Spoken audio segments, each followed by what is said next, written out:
That's one of the reasons why record sleeves are successful, or why a successful record sleeve is successful, is because when you see the sleeve, you hear the sound.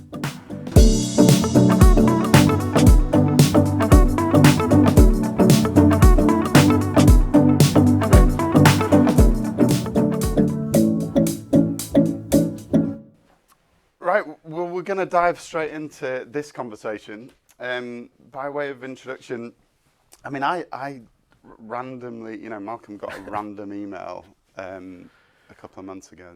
As I'm used to getting. and I said that, look, there's this lovely bunch in Manchester. Yeah. There's who are all doing their own craft in different ways. We've got copywriters in the room, we've got photographers, illustrators, filmmakers, all kinds of different people in this room, and we're all plugging away, but we all get together, we all like vibe off each other, and there's this amazing thing that happens. And I said, there's nothing in it for you. It's going to be there's like no... Except a trip to my beloved Manchester. Yeah, which I didn't even realise that you weren't very local. So he got on the train at Euston to be here as well, in this month that has 3.5 working days. So just with the sole purpose of encouraging us lot, which I think is just, so I want to say thank you, first of all. But if you do or don't know Malcolm Garrett, you probably are aware of his work. I moved to Manchester at the end of the 90s to the School of Art, an MMU. You were my external examiner, which I just found out. And then, I later then lectured with a wonderful guy called David Crowe, who you were friends with. And Great friends. Yeah. Was a wonderful man. They started Design Manchester together, or the genesis of that, which many of you will have been to and encouraged by. As a business, we moved to the Sharp project, which, then we didn't realise at first, but Malcolm did all the, many of you will be aware of the Sharp project, but all of that wayfinding, all of that brand stuff is based on Buzzcocks album cover, and is Malcolm. And then we did this book project, and the first bit, I rang this gorgeous lady at the council called Sue Woodward, who, if she's on your team, anything is possible. She's a little powerhouse of a woman. And I rang her and said, I've got this idea for a book, but I need Peter Saville, I need Malcolm Garrett, and she went, give me half an hour, and sure enough, you answered the call again. So, but that's my overlap. But if you grew up in the 80s and had a radio or listened to music or had any awareness of culture, then you will have seen Malcolm's fingerprints on many of it. I won't steal the thunder because we'll get into that. But Malcolm, where does all that start for you? Well, I'm going to show a picture, because we always like pictures, don't we? We do. This is me. I wish you'd worn that jumper. I still have that jumper. That jumper is in a collection of clothing at Man Met. Is it really? In the Malcolm Garrett collection. Wow. Yeah. This is me at my degree show at Manchester Polytechnic in 1978, with all of the record sleeves and posters, etc., that I designed for this band, Buzzcocks. And this is my first record sleeve that I ever had my fingers on, as the nice phrase you use, which was partly designed in Bolton. I had a summer job in Bolton at a company called Chloride Technical, who made batteries, but in Bolton they had a research centre researching battery technology for electric vehicles in 1978. Wow. And somehow I ended up being the they had to sort of, because it was quite a big factory, they had an art department, i.e. they had a guy who was responsible for doing anything that was needed in the factory. And so you had a big drawing board and these architectural stencils. So this lettering is done with his architectural stencils. And they had a photocopier. Nobody had photocopiers in 1978. They had a photocopier. So this image, which was montaged by my college friend, Linda, I photocopied, so it changes the contrast on it, and it allowed me to scale it up or down to fit. And then all of the type was hand set letter by letter in the letterpress department at Manchester Poly. So and then this is the first photograph I ever art directed, and I art directed by phone. It's by Kevin Cummins, who's now a legendary photographer, but he was just getting started. And I had this gridded layout, as you can see, and I said, I need all 4 members of Buzzcocks in rectangles. And the bus stops were like 4 glass panels. I said, put them flat on, so it's squared up, 1 person in each. And that's how I described the picture, and it came back exactly how I wanted.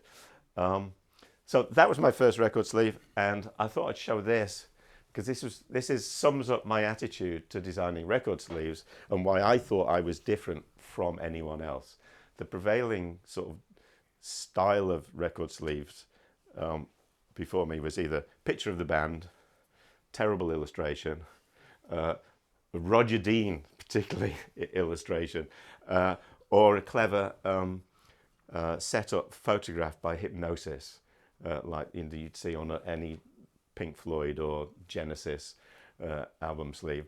And I was wanting nothing to do with that. For me, a record sleeve was a box, a flat box. And so the flat box had 2 views. It also could be different ways up. The opening could be at the top or the side. And then it contained a round thing. And a round thing, of course, inherently has no way up. It also had 2 sides. But with Buzzcocks records, we didn't have an A side and a B side. We had a side A and a side 1.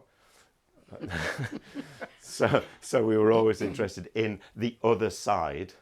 And what I came to realize, all of this was this is my intuitive approach to designing record sleeves. And I came to realize, after 40 years of doing this shit, you do get asked questions about it, and you do start thinking about what it was you thought you were doing. And I realized that what I was doing was I was not creating, I was creating a package, not an art gallery, as you see, with square pictures. I was creating a package, and I came to realize the package was not actually for the vinyl. The package was for something that has no physical form, the sound. So I'm trying to package sound, and as I say, I kind of think about it now, but back in the day it was sort of intuitive. And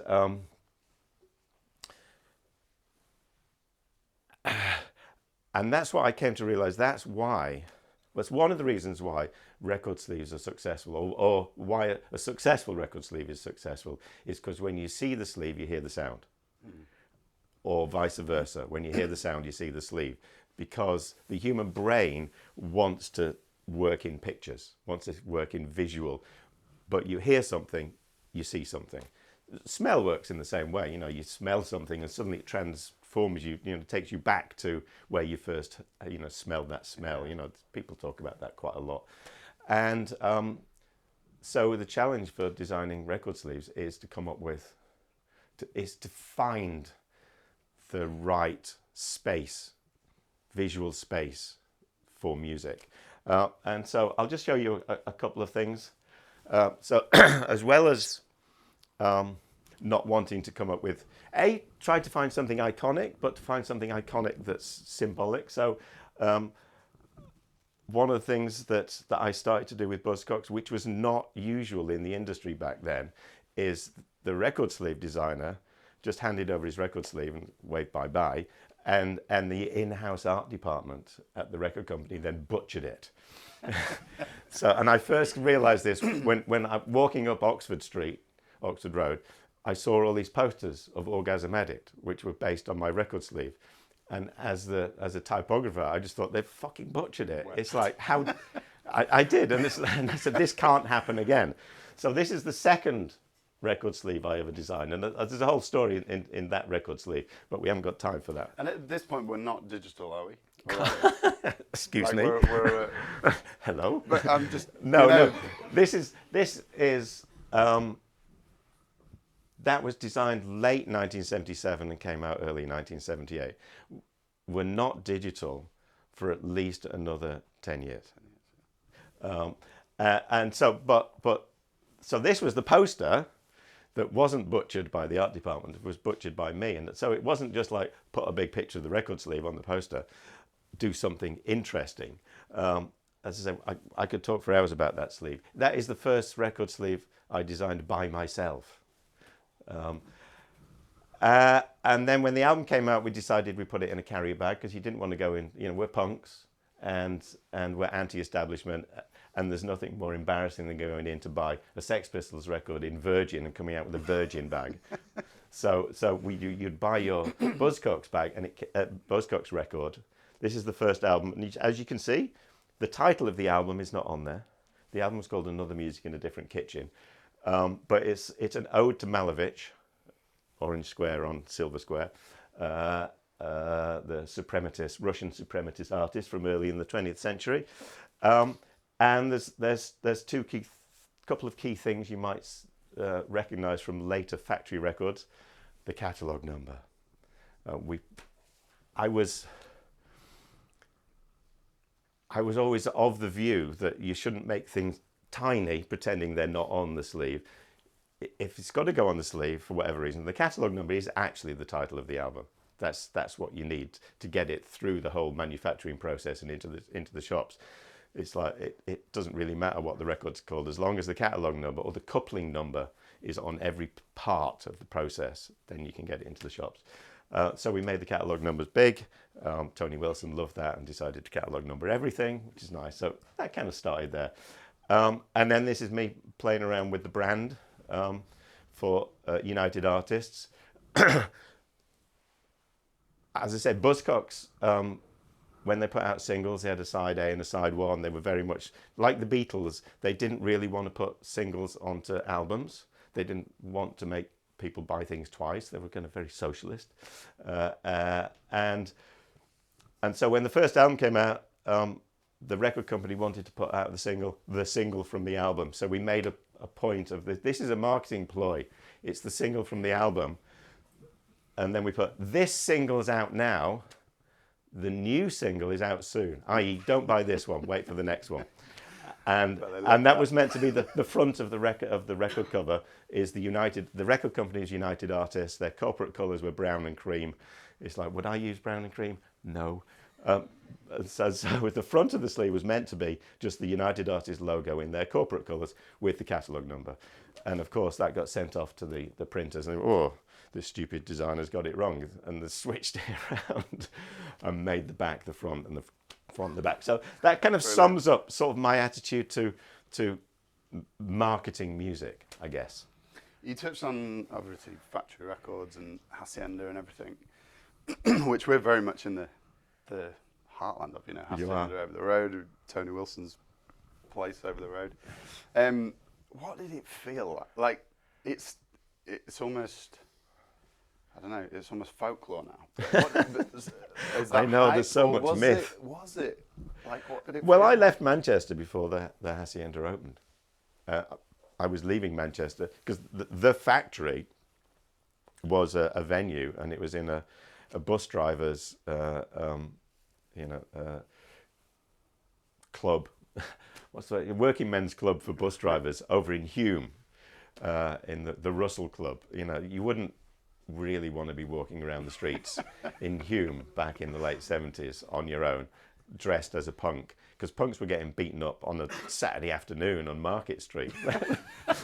I kid you not.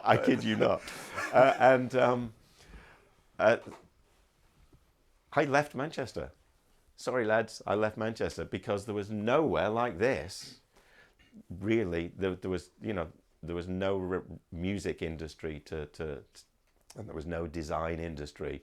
You know, the first thing you did when you graduated was, head to Piccadilly and get a train to London.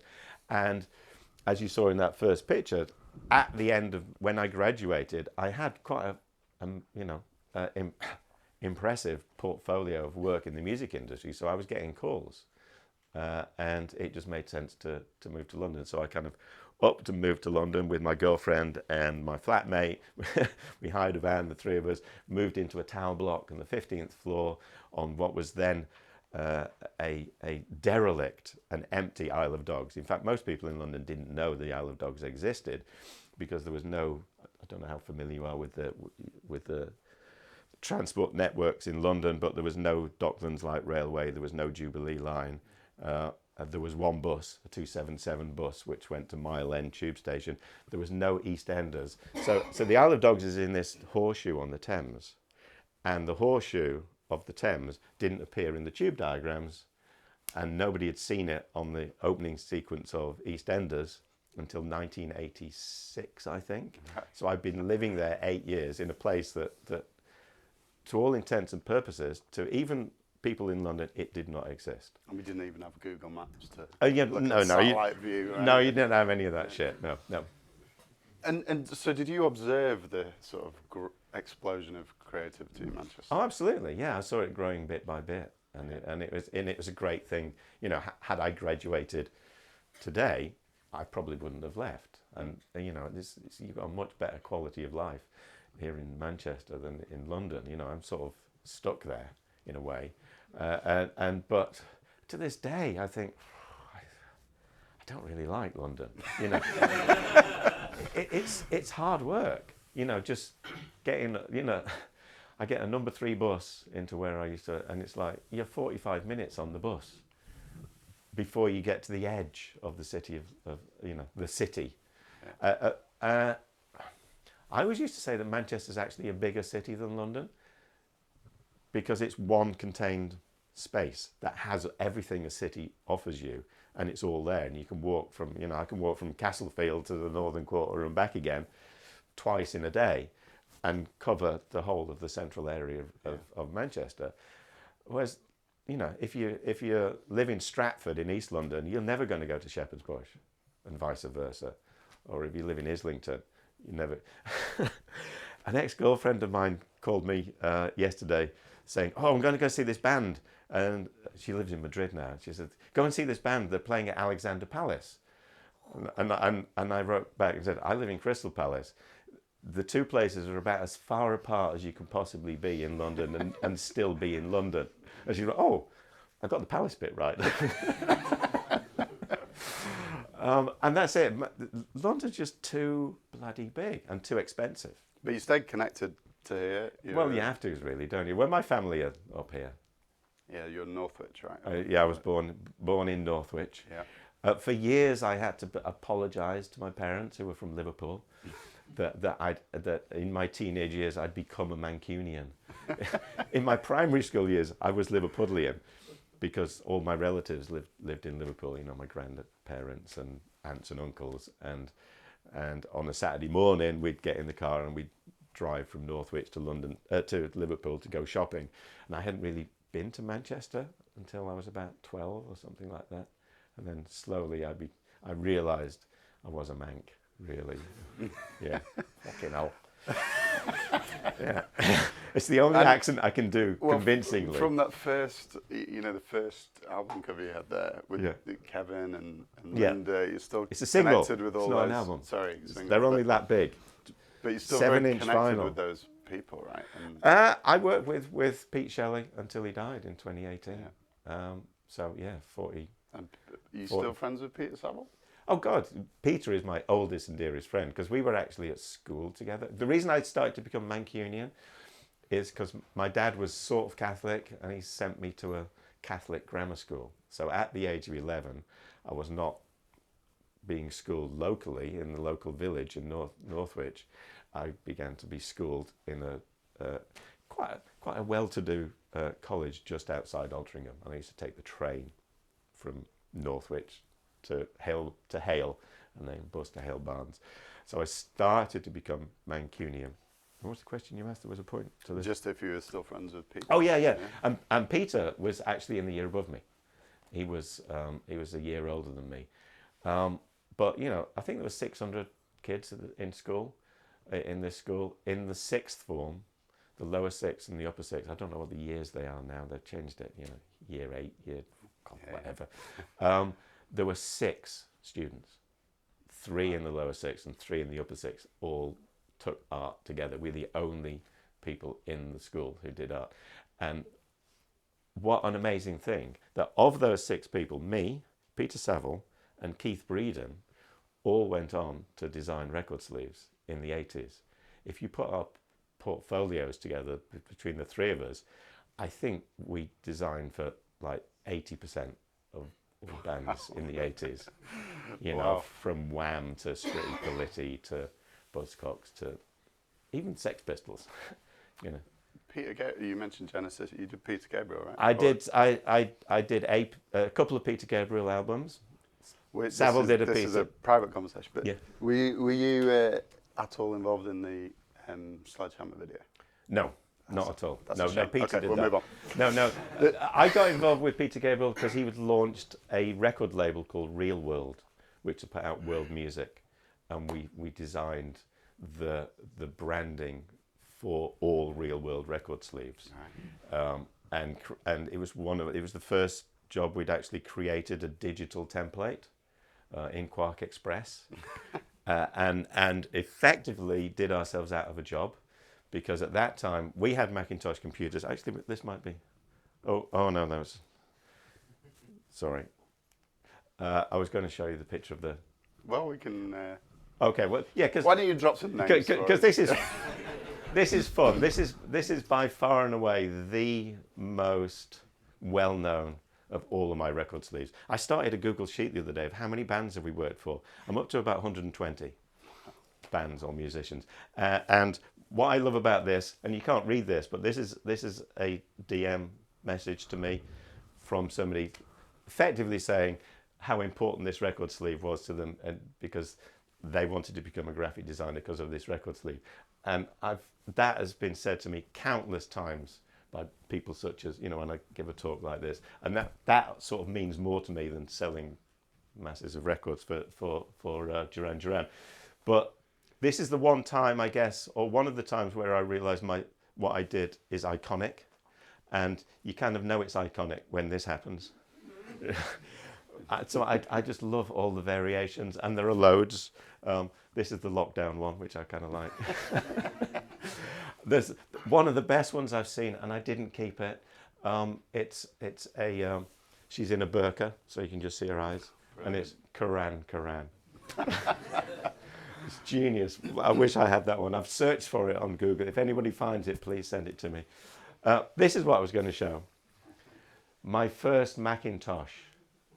Hand for scale. Hand for scale. Did not even have a hard drive in it. You had to run it off floppy disks.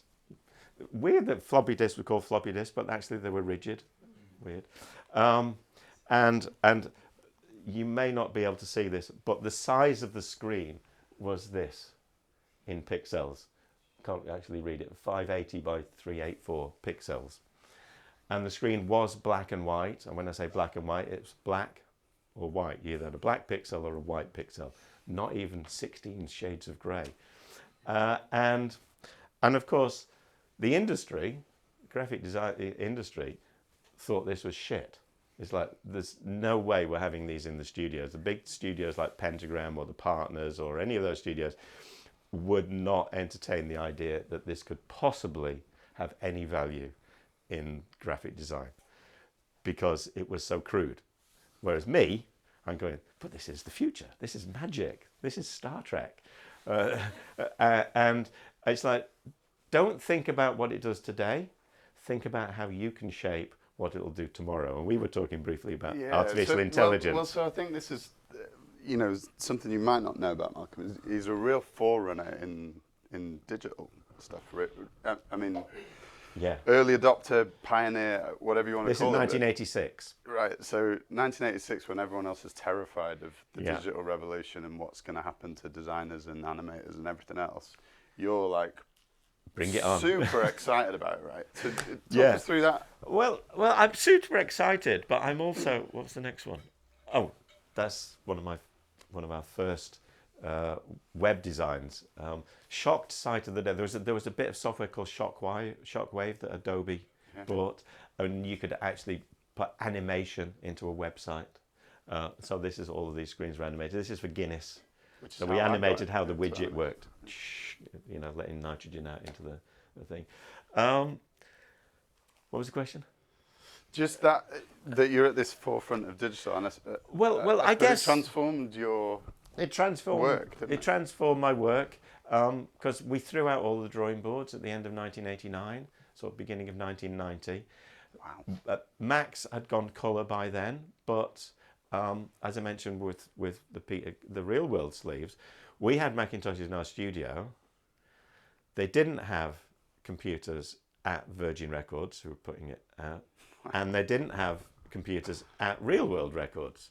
And so we encouraged them to buy computers so that they could see the work that we were doing for them. And we created these digital templates, which had been drawn up templates on a drawing board, and then we created digital templates. And then, of course, handed over the templates to Real World, who said, bye-bye, we'll do everything in-house now. So we painted ourselves into a corner and out the window. Down that digital revolution. Down that, yeah. But to sort of come back to your question a bit, I knew that the future was here, but I also knew it wasn't with me. It was with a generation coming through. So it was my job to be enthusiastic and to create spaces and encourage people and give voice to people. Because I'd had a unique position of working with Buzzcocks when I was a second year student and then doing the entire third year of professional work for Buzzcocks and another band called Magazine, and then later on another band who I knew, a band called The Members. I knew you don't really get that opportunity. You know, I came to realize you don't get that opportunity every day. You know, people did say, "Oh, Malcolm, you're so lucky to work with Buzzcocks." Well, I was one person out of 60 on the course. The other 59 could have been just as lucky. Yeah. I mean, one of them was Peter Saville.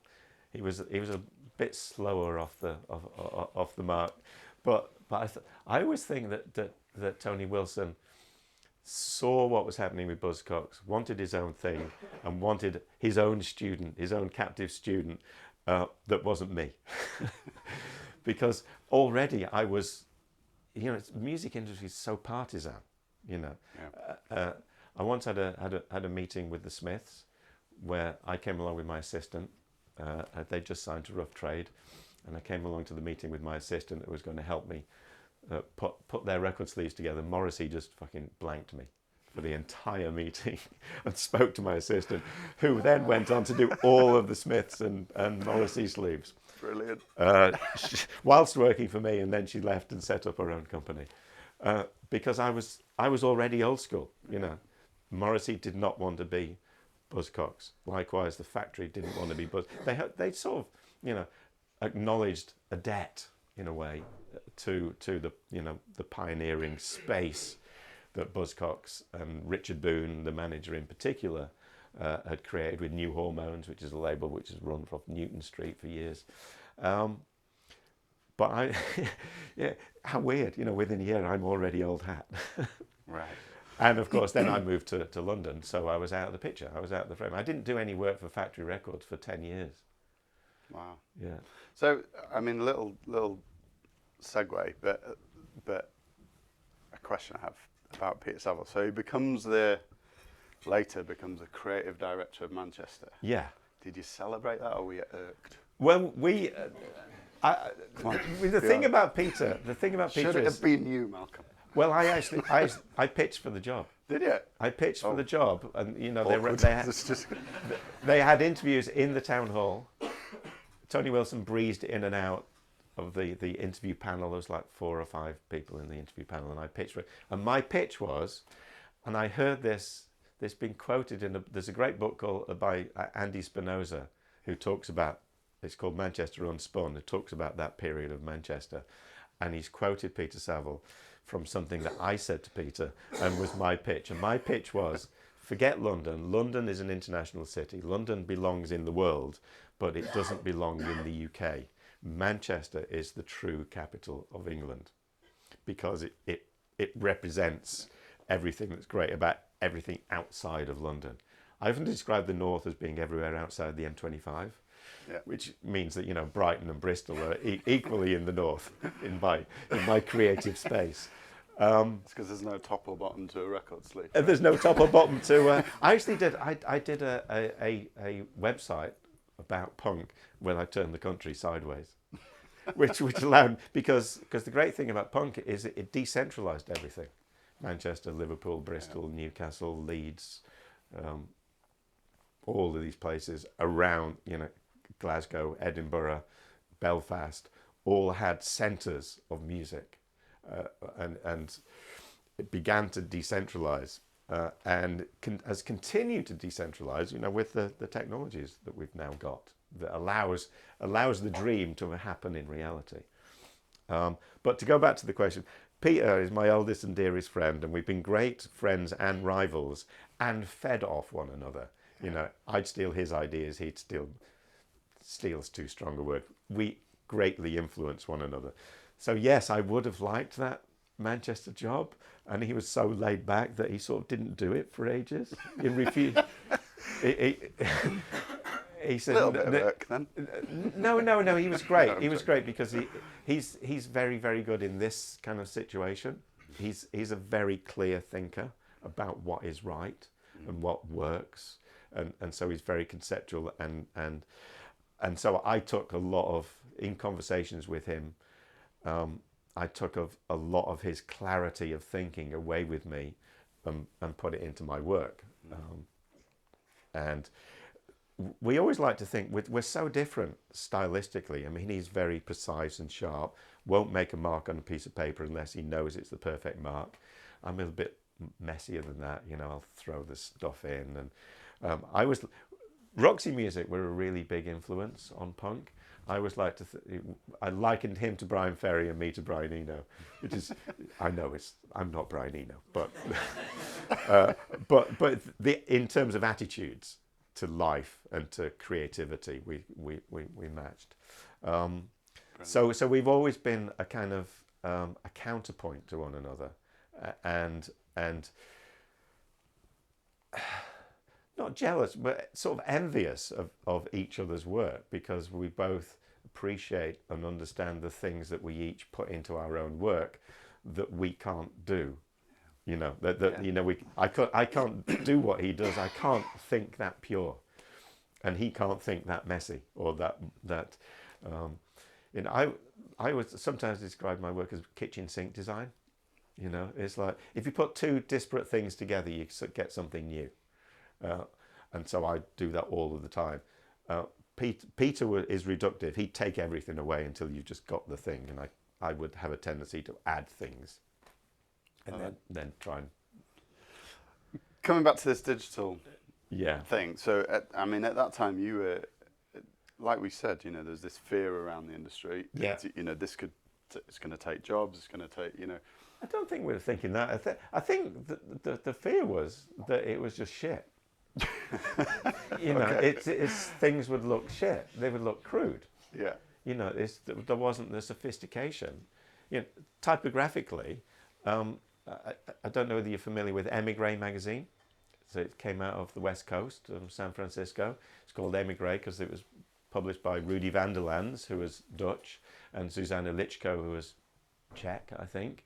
And they launched this magazine in 1986 to exploit the new technologies. And they designed typefaces, and they were all bitmapped, because that's what typefaces. Yeah. There was no PostScript was a coding language that Adobe developed to smooth off the edges and make things, give stuff on screen smooth edges. But you didn't see the PostScript on the screen. It was only when it was output on a printer that you saw the PostScript. So I was always interested in the way things look. The style of things is dictated by the tools of the day. Yeah. We saw your drawings, your pencil drawings look like they do because you're drawing with a pencil or charcoal or whatever, and your work is the look of your work is dictated by the roughness of the paper and all that kind of. Likewise, Susanna Lichko, who's the type designer, her type designs were dictated by all the bitmaps and the fact that you couldn't scale them up or down. And so the industry just saw that. that's shit. You know, what happened to Benbow and Garamond and all these classic? You can't do classic typefaces on a computer. The truth was, you couldn't then. You can now.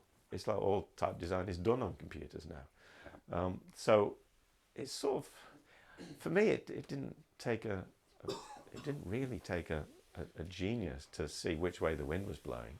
Well, As so Bob Dylan says, you don't need to be a weatherman to know which way the wind's blowing.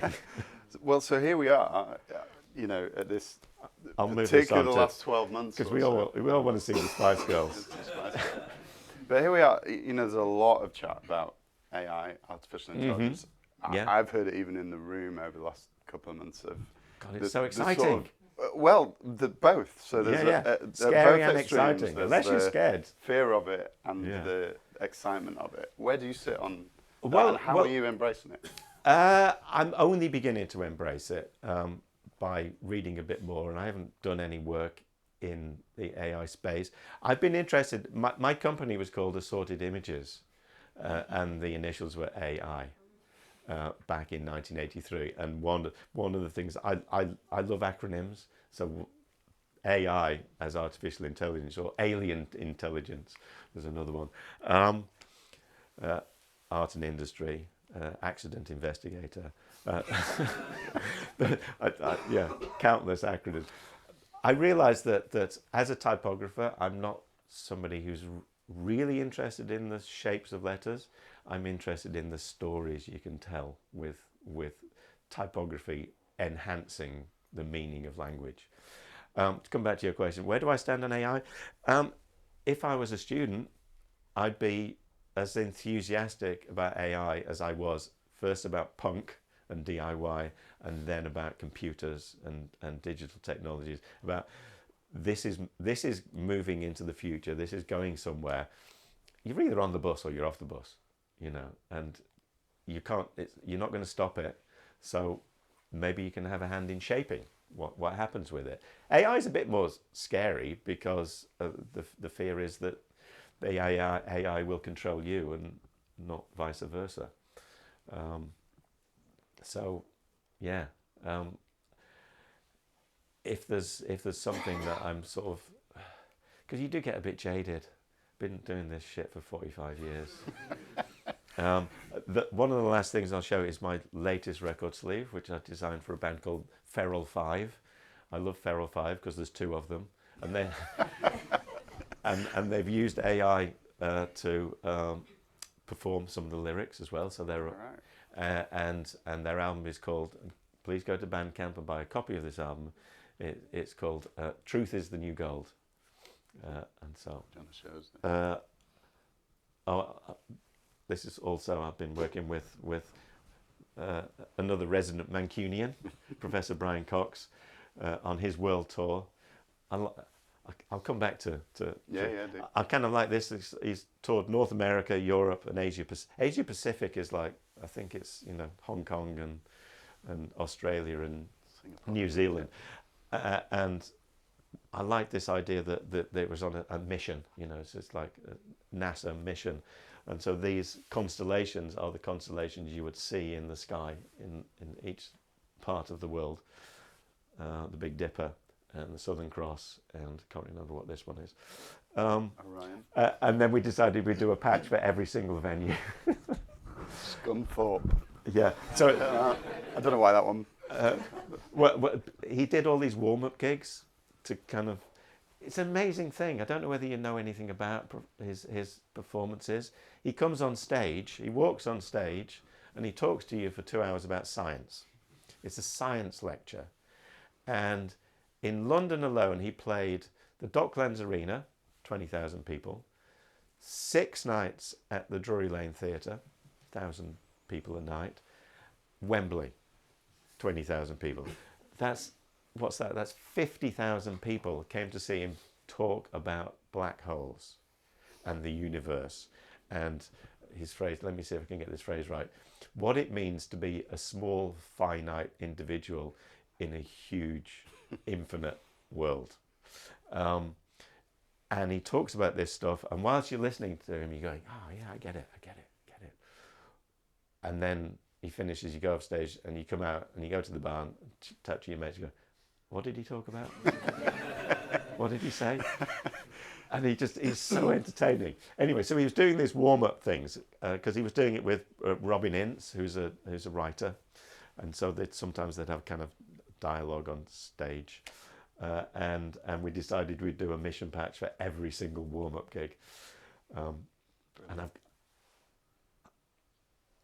and of course I want one of. I don't know whether I've just suddenly I'm hesitating because I was about to say, and of course I got one for each venue, and I think I don't think they ever sent them to me.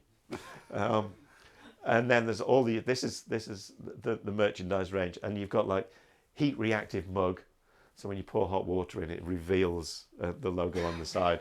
I like this one, glow in the dark threads on the patch, all stuff that a jigsaw puzzle, you know. The merchandise is actually the new record sleeves. You know, people say to me, I'm sure you're going to ask the question, so when we could get everything on MP3 or Spotify, is there a place for the record sleeve? And I said, well, there isn't a place for the record sleeve, but there is a place for, going back to the beginning, creating a visual space for something that has no physical form, for sound. And merchandise is the way that it's done these days. Feral 5. So there's my latest record sleeve. Only came out this month. Oh, I'm keeping it real. Well, we've got 10 minutes left. I may like to reserve the last bit for you guys. So, any T-shirt. Oh, you can here get we a T-shirt as well, Merch. and even a bit of my first piece of jewellery. So yeah, let's chat. Yeah. So, anyone questions from the floor? I was Elliot. obvious. Oh, Sorry. So obviously vinyl's kind of had a comeback over the last yeah. few years. Did you foresee that? Sort of. Let's think about who's buying vinyl and why and how much, because there's a big story around the resurgence of vinyl. It's like it's really important. It hasn't gone away. People who are buying vinyl is me, nostalgia, or people who wish they were me, and had bought all those. So I'm buying records that I couldn't afford when I was a teenager. I'm going to second-hand fucking record fairs and buying. I wished I'd had that when I was 17. Now I can own it. I can pay 50 quid and buy it. So there's suckers like me, but when Marketing Week or whatever says, this album has sold more on vinyl than, its sales are up to 30,000. It sold 30,000 copies. I go, well, didn't Billie Eilish have like 30 million followers on TikTok or whatever? It's like it doesn't compare. It's like the space has shifted. So yeah, vinyl is quite nice, and I'm not even sure that there's a big argument. It sounds better. It's got that analog sound to it. So much bollocks. You still get the download MP3 and you listen to it on your phone anyway. So I'm in two minds about whether the resurgence of vinyl really has any important space in the real world. It's still marginal, I think. A hand at the back. Yeah, back with that AI thing. Yeah. You buy a record, when I was a kid, you buy a record and you try and decode it. Yeah. In someone's mind was behind that that image. Yeah. And you'd be trying to decode it. What message were they trying to... You're thinking to yourself, what message are they trying to share with me? If something... I'm going to turn that around. Okay. And it's something I've thought about a lot. And as a record sleeve designer, I've come to realise, and let's go back to Rio, I've come to realise that once you put something on a record sleeve and it's successful, you cease to own it. The person who's getting something from that sleeve is not really trying to think about what I think, they're trying to think about what they themselves think. It's all about finding your own personal identity. It's like between the ages of 15 and 22 or something like that, they're formative years for any human being, and there's a certain type of human being like me who's identifies with music, is driven by music and a music lifestyle, and you use the value you have in music is what it begins to tell you about yourself. You're finding your own identity. So I don't think you're decoding it to find out what the musicians had to say. I don't really give a fuck what Dave Gilmour thinks about. But The Dark Side of the Moon, told me something about what I like and what I don't like, what kind of a person I was. So you give up that idea that it's your, it's your design. No, it belongs to the audience. It doesn't even belong to the band. It belongs to the audience. But isn't there an element of relationship there between the creation and the audience, that if something's AI, you're not sure if somebody created it, if something created it without an intent? Yeah, but I find that interesting. That is, for me, is just as interesting that a non-human entity has created something that I'm inspired by. That in itself is a really interesting proposition. So I don't distinguish between good or bad, or better or worse, or is it interesting? Does it spark something in my mind that makes me think? I think that's the important thing. Does that sort of make sense? I'm not sort of being deliberately contrary, but it is. I think it is really, really, really important that we understand that the individual, the recipient of that information, is the most important bit in the communication process. I absolute guarantee that the music you were listening to at the ages, 20 years old, say, the music you're listening to will remain for the rest of your life the music you listen to. And it's same was true for my dad. He was totally into music, but he grew up through World War II. He was into big band, Glenn Miller and Louis Armstrong and stuff like that. And he was listening to that for the rest of his life. And I'm still listening to Hawkwind and Led Zeppelin and all those rock bands from the early 70s. I'm listening to contemporary stuff. There's some great stuff coming out, but it doesn't resonate in the same way to me as an individual and as part of I'm more of an observer rather than a participant. Why was my work for Buzzcocks successful? I was the audience. I was there. I was in the room, and I was designing as much for me, I guess, as the audience. And if it worked for me, again, it's intuitive and instinctive, and I didn't kind of analyze it in those ways. You just kind of do it. But the reason I did it and it worked is because it worked in a similar way for other people in the room, who were excited by the same things that I was about that music. And music.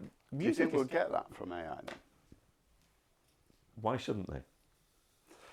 Well, I probably don't know enough about AI to answer that, but I mean, but I suppose AI is what just you're describing it, and I think what my feeling is that people buy into story, right? And yes, that's why we spend billions on crafting stories for brands. And yeah, all that sort of yeah. stuff. And I think what Martin's describing is this story behind the story. Well, AI is a story in itself, but is it? It's a meta thing, isn't it? Will it be, or are we in a moment where it's a story? I'm sure it is. I was in a moment when punk was a story. Right. Now it's a bit of history. In fact, it's coming back at us, isn't it? Yeah. Yeah. But it's an interesting, because I think what you're describing is that buy-in from everyone into an authenticity that you had because of your. Will it replicate that authenticity, or is it just being honest about it authentic? I think the latter. Yeah. It's I was an eternal optimist. I was, I'm definitely a glass half full, not a glass half empty kind of person, and I remember doing, it's very early days of Nike, 1981, I think, when our great leader Margaret Thatcher decided to launch a war against the Argentinians in the Falklands War.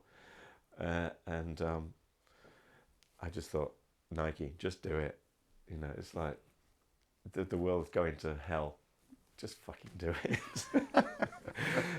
You know, and I'm as depressed as anyone about the current state of the world and politics, and the only way you can do anything about it is to satisfy yourself that you're doing something about it personally, and rather than kind of running away and hiding and go, oh no, artificial intelligence, it's going to destroy me. So no, let's see how we can use it to do something good. And you know, you've only got your own little voice, and you do what you can and you say what you can. But 45 years later, you might be invited into a room like this to still spout the same old garbage.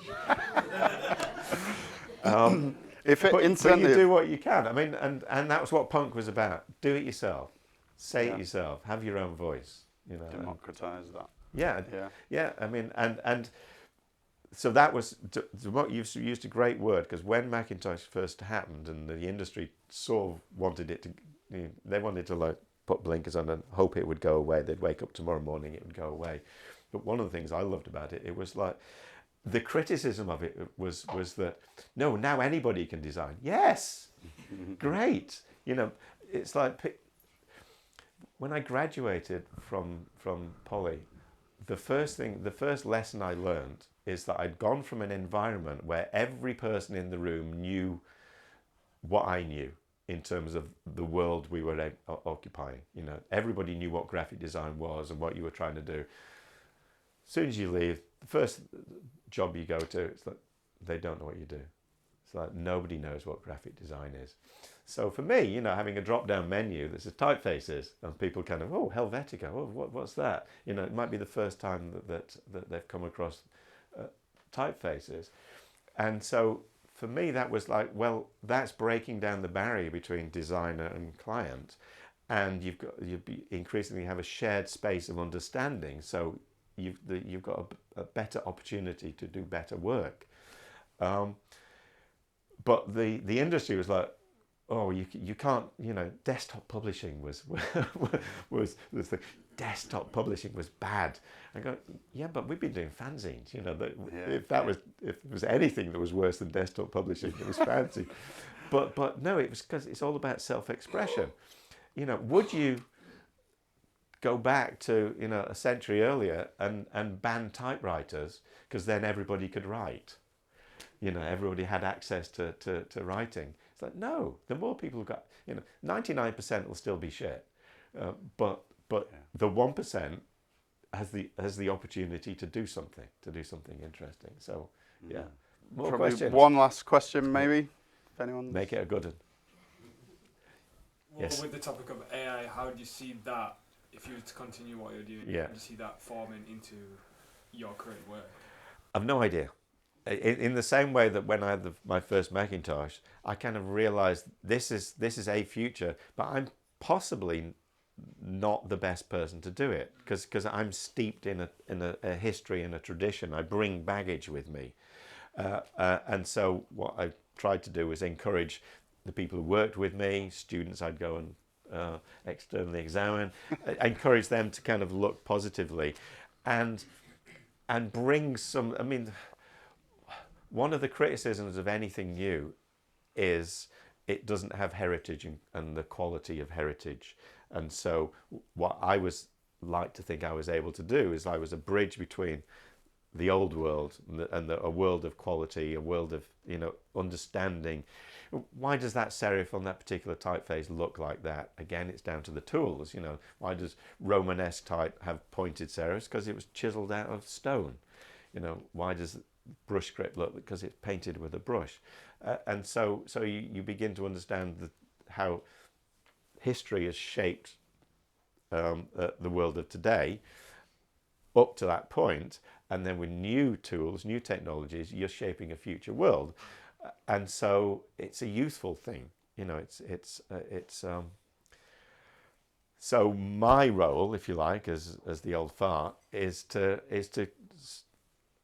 bring some of that knowledge and expertise and switch it around and generate some kind of enthusiasm and confidence for a new generation to work with new tools. And the same will be true of AI. Rather than fearing it, let's encourage people to kind of work with it and see which good places we can go with it. How it'll affect my personal work, I don't know. I mean, how did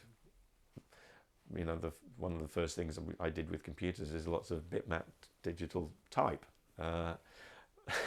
which weirdly enough then you print it out on a laser printer and then paste it up as conventional artwork. So you're always kind of straddling where you are.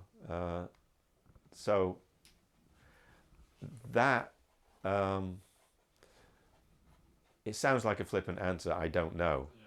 But it's a good answer. Entering the world of the unknown can be a good thing, I hope. Okay. That's a great place to land it.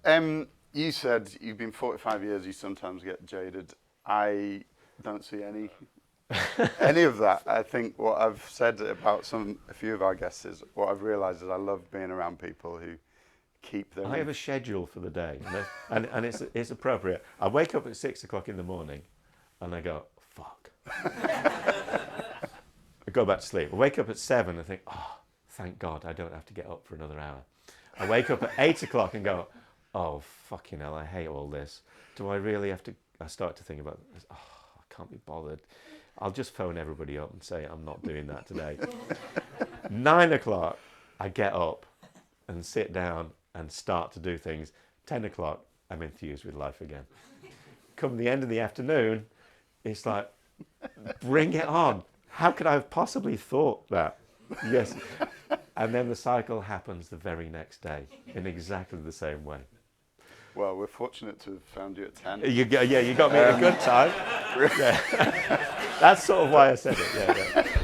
Yeah. But I realise I love being around people who keep that enthusiasm for the thing they love doing, and the enthusiasm is the enthusiasm in the room. I do genuinely draw from this. I had a girlfriend who always used to complain at me, after I'd given a talk or whatever.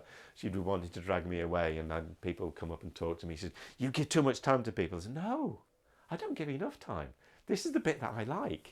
Somebody wants to talk to me about something, and I can, obviously like the sound of my own voice. I'm taking as much from it as people are." So. Well, we're really grateful that you would come and spend this time with us. So why don't we thank... Well, thank you very much.